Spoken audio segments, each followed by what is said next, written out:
बिस्मिल्लाहिर्रहमानिर्रहीम। अस्सलाम वालेकुम। क्लास 9th और चैप्टर नंबर 1 हम पढ़ रहे हैं।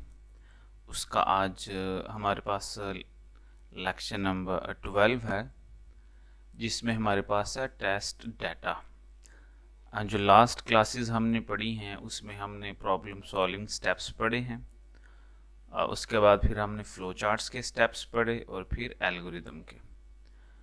अगर किसी ने लास्ट क्लासेस नहीं सुनी तो वो नीचे दिए गए लिंक पे क्लिक करके क्लासेस जो है वो सुन सकता है। तो आज हमने पढ़ना है टेस्ट डाटा। टेस्ट डाटा करने से पहले मैं आपको बताऊं कि टेस्ट करते कब हैं। अब जैसे कि हमारे पास हेडिंग्स लिखी हुई हैं एक सीक्वेंस में, सेम टू सेम ऐसे ही हमारे पास सबसे पहले प्रॉब्लम होती है। प्रॉब्लम को हम अंडरस्टैंड करते हैं, फिर उसका हम फ्लो चार्ट बनाते हैं। फ्लो चार्ट बनाने के बाद हम उसका एल्गोरिदम बनाते हैं। जब हमारे पास फ्लो चार्ट और एल्गोरिदम बन जाता है तो फिर हम उसको टेस्ट करते हैं। टेस्ट हम ये करते हैं कि क्या जो हमने एल्गोरिदम और फ्लो चार्ट बनाया है उसका जो रिज़ल्ट आ रहा है वो बिल्कुल एक्यूरेट आ रहा है, हमारी प्रॉब्लम जो है वो उससे सॉल्व हो रही है। तो टेस्ट करने के 3 स्टेप्स हैं, उसमें हमारे पास 3 इम्पोर्टेंट बातें हैं। नंबर 1 पे क्या है, understanding the concept of test data. Step number 1 हम पढ़ रहे हैं टेस्ट डाटा का। वो कहता है इसमें हम क्या करते हैं, इसमें हम अंडरस्टैंड करते हैं कि हमारे पास टेस्ट डाटा का कंसेप्ट क्या है, हम मतलब टेस्ट क्यों कर रहे हैं। अब देखें, हम जब भी कोई सॉल्यूशन निकालते हैं तो सबसे पहले हम उसका कोई ना कोई डेमो, कोई टेस्ट हम ज़रूर करते हैं कि हमें ये कंफर्म हो कि हमारे पास जो प्रॉब्लम है उसका सलूशन जो है वो पॉसिबल हो रहा है। तो इस स्टेप में हम क्या करते हैं, हम डिफरेंट वैल्यूज़ लेते हैं, उसको अप्लाई करते हैं और उसकी बेस पे हम टेस्ट करते हैं। वैल्यूज़ कहाँ से लेते हैं, मतलब हम इसकी आगे एग्जांपल है उसने एक्सप्लेन की हुई है, उसको हम पढ़ेंगे, आपको समझ आ जाएगी। तो इसमें हम करते क्या हैं, हमारे पास मतलब हम डिफरेंट वैल्यूज़ लेते हैं, नंबर्स को चेंज करके हम टेस्ट करते हैं बार बार। इससे हमें आइडिया हो जाता है कि हमारे पास टेस्ट जो है वो एक्यूरेट आ रहा है। अच्छा, नीचे वो पूछ रहा है कि स्टेप नंबर 2 पे डिस्क्राइबिंग इम्पोर्टेंस ऑफ टेस्टिंग। अब टेस्ट क्यों इम्पोर्टेंट है, अब टेस्ट इसलिए इम्पोर्टेंट है कि इसमें सबसे बड़ा बेनिफिट हमें ये मिलता है कि हमें ये आइडिया हो जाता है कि इसमें एरर क्या है। अगर तो हमारा रिजल्ट जो है वो तो आ रहा है तो इसका मतलब है कोई एरर नहीं। और अगर सपोज करें कि हमारा रिजल्ट नहीं आ रहा, हम डिफरेंट वैल्यूज पुट तो कर रहे हैं लेकिन हमारे पास रिजल्ट नहीं आ रहा, तो इससे हमें क्या फ़ायदा होता है, हमें एरर का पता चलता है कि एरर क्या है, फिर उस एरर को हम रिमूव करते हैं। इसकी ख़ास बात यह है। और स्टेप नंबर 3 पे क्या है, understanding types of test case. वो कहता है कि हमारे पास टाइप्स क्या हैं, मतलब जो हमारे पास टेस्ट की टाइप्स हैं वो कौन कौन सी हैं, ये भी हमारे पास नीचे गिवन है। तो इसको हम अब पढ़ते हैं जी। तो ये हमारे पास 1.4 मीन्स दैट क्वेश्चन नंबर 4 है टेस्ट डाटा। इसको पढ़ते हैं। आफ्टर सॉल्विंग अ प्रॉब्लम, जब हम अपनी प्रॉब्लम को सॉल्व कर लेते हैं, we need to test whether the solution is correct और नॉट। उसके बाद हम ये देखते हैं कि हमारे पास जो सॉल्यूशन आ रहा है हमारी प्रॉब्लम का, क्या वो ठीक है कि नहीं ठीक। And for testing we need test data. अब वो कहता है कि अगर हम चाह रहे हैं कि हम टेस्ट करें तो उसके लिए हमें डाटा चाहिए, मतलब हमें वैल्यूज़ चाहिए जिनकी बेस पे हमने टेस्ट करना है। For example, if we want to test the algorithm to find the largest among 3 given numbers. अब वो कहता है हमारे पास एक एल्गोरिदम है जिससे हम ये फाइंड करना चाहते हैं कि हमारे पास 3 नंबर्स हैं तो उनमें से बड़ा नंबर कौन सा है। आप देखें, हमारे पास जो लास्ट टाइम हमने एल्गोरिदम भी पढ़ा है और इसका फ्लो चार्ट भी पढ़ा है।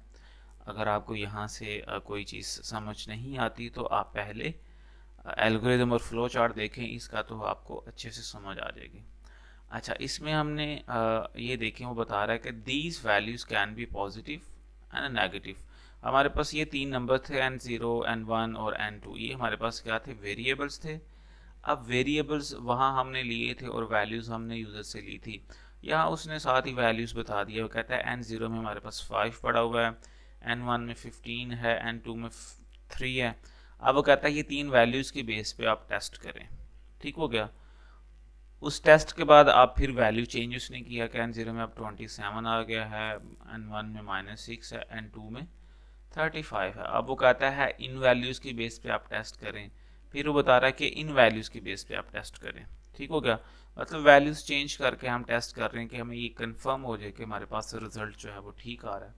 So for thinking about testing we also need to think about test data. वो कहता है जब भी आप चाहते हैं कि आप टेस्ट करें तो उसके लिए आपके पास डाटा होना बहुत इम्पोर्टेंट है। ठीक हो गया। अब ये उसने बस ये हमें ये बताया कि आप डिफरेंट वैल्यूज़ लें और उसकी बेस पे आप टेस्ट करें। नेक्स्ट हमारे पास है 1.4.1 इम्पोर्टेंस ऑफ टेस्टिंग।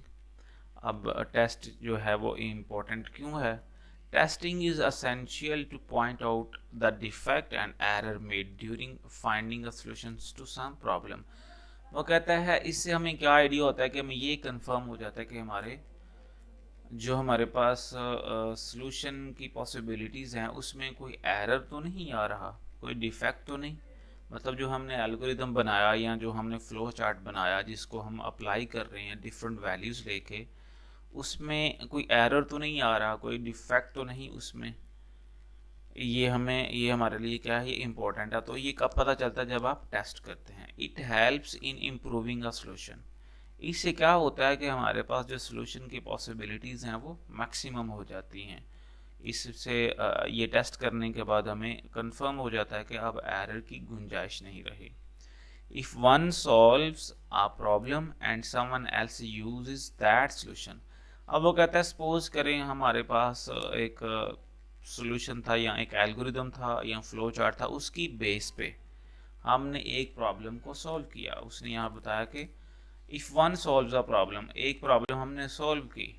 अब क्या हो रहा है कि someone else uses that solution. अब कोई और बंदा चाह रहा है कि मैं भी इसी सॉल्यूशन को मतलब यूज़ करते हुए अपनी प्रॉब्लम को सॉल्व करूं फॉर कमर्शियल पर्पस।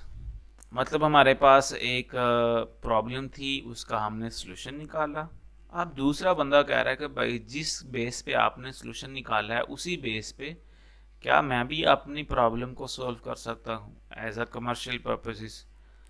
अब आगे वो बता रहा है then the commercial activities depend upon the correctness of that solution. अब वो कहता है अगर ऐसा करना है तो क्या होना चाहिए, आपके पास जो एक्टिविटीज़ हैं वो हमारे पास बिल्कुल एक्यूरेट होनी चाहिए। ठीक होगा। मतलब ऐसा नहीं होना चाहिए कि आपके पास वैल्यूज़ ही ना ठीक हों जिसकी बेस पे आपने अपना सॉल्यूशन निकालना है। नीचे उसने एग्जांपल भी दी हुई है, उसको पढ़ते हैं, अच्छे से समझ आ जाएगी। For example, if we develop a solutions for finance management and some banks start using it. अब वो कहता है आप ये इमेजिन करें कि हमने एक सॉल्यूशन निकाला जिससे हम फाइनेंस को मैनेज कर रहे थे, तो किसी बैंक ने उसी सॉफ्टवेयर को यूज़ करते हुए अपना बिजनेस भी स्टार्ट कर दिया।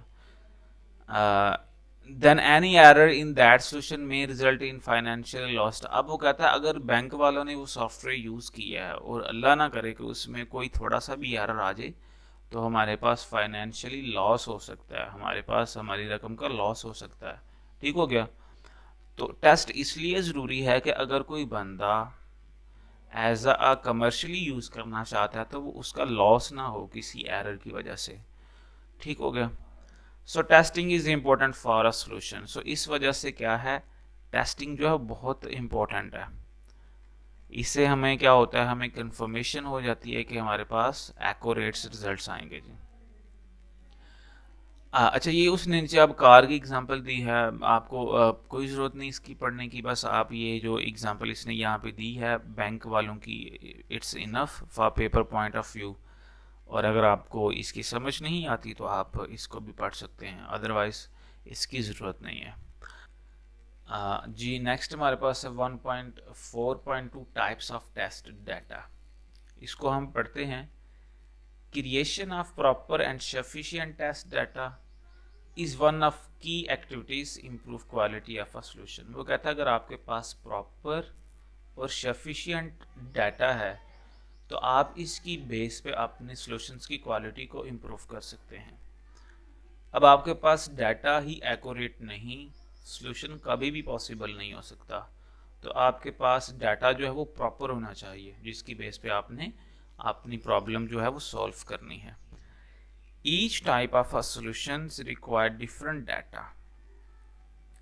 अब ऑब्वियसली ऐसा है कि हर सॉल्यूशन के लिए डाटा भी डिफरेंट होता है, ठीक हो गया। इसमें पढ़ते हैं, उसने हमें बताया हुआ है कि हमारे पास कौन कौन सी टाइप्स हैं जी। तो नेक्स्ट हमारे पास है valid test data. It is a test data that compiles with the input requirements. वो कहता है ये हमारे पास टेस्टेड डाटा होता है जो कि हमारे पास क्या करता है, इनपुट की रिक्वायरमेंट्स को पूरा करता है एल्गोरिदम में, ठीक होगा। मतलब एल्गोरिदम की रिक्वायरमेंट्स को टेस्ट डाटा जो होता है वो फुलफिल करता है। टेस्टेड डाटा होगा इसका मतलब ये होता है कि हमें ये कंफर्म होता है कि ये हमारे पास इस डाटा की बेस पे सॉल्यूशन जो है वो पॉसिबल हो जाएगा। उसने नेक्स्ट एग्जांपल भी एक छोटी सी दी हुई है। If an algorithm is supposed to take a numeric values between 1 to 100। अब वो कहता है कि सपोज करें हमने एल्गोरिदम लिखा है कि वो उसमें हमारे पास हमारी इनपुट क्या है कि हमें न्यूमेरिक नंबर चाहिए जो 1 से लेके 100 तक हो। Then any value between 1 and 100 is valid test data. अब वो कहता है कि हमारे पास 1 से 100 तक जो सी मर्जी वैल्यू आप ऐड कर दें तो वो हमारे पास वैलिड होगी, ठीक हो गया, सिंपल सी बात है। अच्छा, नेक्स्ट हमारे पास है इनवैलिड। अब इनवैलिड में हमारे पास क्या होता है, if the data that does not compiles with the input requirements of the algorithm. वहाँ पे उसने क्या कहा है कि हमारे पास जो टेस्टेड डाटा होता है वो कंपाइल हो जाता है, वो एग्जीक्यूट हो जाता है, लेकिन यहाँ पे वो बता रहा है डज नॉट कंपाइल्स, ठीक होगा, ये वर्ड कंपाइल्स लिखा हुआ है। अच्छा, तो ये हमारे पास क्या है, वो वहाँ पे हमारे पास वैलिड डेटा में वो कंपाइल हो रहा था, यहाँ पे वो कंपाइल नहीं हो रहा। कंपाइल्स मीन्स एग्जीक्यूट हो जाना। It is necessary to make sure that the solutions correctly works for invalid values। अब वो कहता है इसमें आपने मेक श्योर यही करना है कि हमारे पास वैलिड डाटा की बेस पे तो हमारे पास ऑब्वियसली करेक्ट सोल्यूशन आ रहा था। अब वो कहता है यहाँ आप ये देखें अगर हमारे पास इनवैलिड डाटा आ जाए तो क्या हमारे पास सोल्यूशन जो है वो आ जाएगा। Shows the relevant message notify. Obviously ऐसा नहीं होगा कि हमारे पास सोल्यूशन आ जाए। तो वो कहता है फिर आप क्या करें, तो कोई एरर मैसेज जो आपने शो करवाना है कि वो रेलिवेंट एरर मैसेज शो करवाएं, आप उसमें आप रेलिवेंट एरर मैसेज जो है वो शो करवाएं। नेक्स्ट हमारे पास क्या है, बाउंड्री टेस्ट डाटा वैल्यूज। इसमें हम पढ़ते हैं a solution is tested on extreme values. अब वो कहता है कि हमारे पास एक्सट्रीम वैल्यूज होनी चाहिए, जो मतलब जिसको हम क्या कहते हैं जीरोज। एक्सट्रीम मतलब छोटी से छोटी वैल्यूज। वो कहता है आप छोटी से छोटी वैल्यूज लें, उस पर आप उसको टेस्ट करें। आगे उसने एग्जांपल भी दी हुई है। For example to calculate interest we can consider principal amount as zero और a very huge amount. Possibilities ये है, वो कहता है छोटी से छोटी वैल्यूज लें, उस पर टेस्ट करें, और बड़ी सी बड़ी वैल्यूज लें, उस पर टेस्ट करें। देखें कि हमारे पास दोनों वैल्यूज की बेस पे हमारे पास टेस्ट जो है वो ठीक हो रहा है। Wrong data format. अब अगर हमारे पास फॉर्मेट ही ना ठीक हो डाटा का तो ऑब्वियसली तभी मसला होगा। पढ़ते हैं इसको। It is wise to check how the system react on entering data in appropriate format. वो कहता है अब आप ये देखें कि जब आप एंटर डाटा जो है वो आप गलत कर रहे हैं, आप डाटा ही गलत एंटर कर रहे हैं, तो हमारे पास जो हमारा सिस्टम है वो किस तरह रिएक्ट कर रहा है। For example giving an alphabet as input when a numeric value is expected. मतलब आपने कोई नंबर एंटर करना था और आपने कोई अल्फ़ाबेट एंटर कर दिया है, तो आप ये देखें कि हमारा सिस्टम क्या रिएक्ट कर रहा है। कोई एरर मैसेज शो कर रहा है या वो अपने प्रोग्राम को बंद कर देता है, ठीक हो गया। Absent data. It is also important to investigate that the solution still works if less numbers of inputs are given than expected। अब वो कहता है सपोज करें कि हमने नंबर कम एंटर कर दिए, हमारे पास नंबर ज़्यादा थे, उसमें से हमने कुछ नंबर्स को स्किप कर दिए, तो अब आप ये देखें कि तब हमारे पास क्या पॉसिबिलिटीज़ आती हैं। मतलब हमने सपोज करें फर्स्ट 10 नंबर्स एंटर करने थे और हमने 8 एंटर किए हैं, 2 नंबर हमने स्किप कर दिए हैं। तो आप देखें कि क्या होता है। अब उसने आगे एग्जांपल भी दी हुई है। For example if a system ask to enter driving licence number, अब वो कहता है कि आपसे वो लाइसेंस नंबर मांग रहा है, then every one can not provide this information. अब ज़ाहिर है हर कोई बंदा ये इंफॉर्मेशन नहीं दे सकता आपको। It is important to see how the system react in such a situations. अब कहता है इसमें आप ये देखेंगे आपका सिस्टम किस तरह रिएक्ट कर रहा है। ठीक होगा, मतलब सिंपल सा है कि अगर आप कुछ नंबर स्किप कर देते हैं जब आप वैल्यूज इनपुट देते हैं, तो आप ये देखेंगे आपका सिस्टम किस तरह रिएक्ट कर रहा है। ये हमारे पास इसकी कंडीशंस थी, टाइप्स थी और इम्पोर्टेंस थी। आई थिंक सो आपको इसकी समझ आ गई होगी, और अगर समझ नहीं आई तो आप मुझे कमेंट कर सकते हैं।